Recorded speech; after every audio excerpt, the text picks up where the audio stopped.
ছোট পর্দার পরিচিত অভিনেতা সিদ্দিকুর রহমানের প্রাক্তন স্ত্রী ও মডেল মারিয়া মিমের একটি ফেসবুক পোস্ট ঘিরে সামাজিক মাধ্যমে নতুন করে আলোচনা শুরু হয়েছে।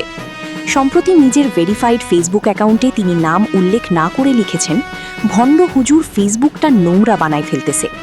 পোস্টটি প্রকাশের পর থেকেই নেটিজেনদের মধ্যে শুরু হয়েছে নানা জল্পনা কল্পনা। অনেকেই ধারণা করছেন মারিয়া মিম তার প্রাক্তন স্বামী অভিনেতা সিদ্দিকুর রহমানকেই ইঙ্গিত করে এই মন্তব্য করেছেন, কারণ কারামুক্ত হওয়ার পর সিদ্দিকের জীবনযাপন ও উপস্থিতিতে বেশ পরিবর্তন দেখা গেছে। বর্তমানে তিনি নিয়মিত টুপি পরেন, দাড়ি রেখেছেন এবং বিভিন্ন সাক্ষাৎকারে ধর্মীয় জীবনধারা অনুসরণের কথা বলছেন। এক টেলিভিশন সাক্ষাৎকারে তিনি জানান, কারাগারে থাকাকালে ধর্মীয় অনুশীলনের মাধ্যমে তিনি মানসিক শান্তি পেয়েছেন এবং এখন আলোর পথে চলার চেষ্টা করছেন। এছাড়া আরেক সাক্ষাৎকারে মারিয়া মিমকে নিজের দুর্বল জায়গা বলেও উল্লেখ করেছিলেন সিদ্দিক।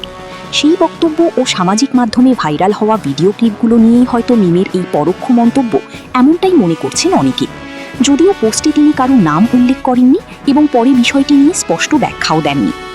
সম্প্রতি একটি পুরস্কার বিতরণী অনুষ্ঠানে ব্যক্তিগত জীবন ও সাবেক স্বামীকে নিয়ে প্রশ্ন করা হলে সাংবাদিকদের উপর ক্ষোভ প্রকাশ করে মাইক্রোফোন ছুঁড়ে ফেলেন মারিয়া মিম। সেই ঘটনার রেশ কাটতে না কাটতেই নতুন এই পোস্ট আবারও আলোচনার জন্ম দিয়েছে। উল্লেখ্য, 2012 সালে বিয়ে করেছিলেন সিদ্দিক ও মারিয়া মিম। 2019 সালে তাদের বিচ্ছেদ হয়। তাদের একমাত্র ছেলে আরশ হোসাইন বর্তমানে মায়ের সঙ্গেই থাকছে। বিচ্ছেদের পর থেকেই বিভিন্ন সময়ে এই সাবেক দম্পতিকে নিয়ে সামাজিক মাধ্যমে আলোচনা ও পাল্টাপাল্টি মন্তব্য দেখা গেছে।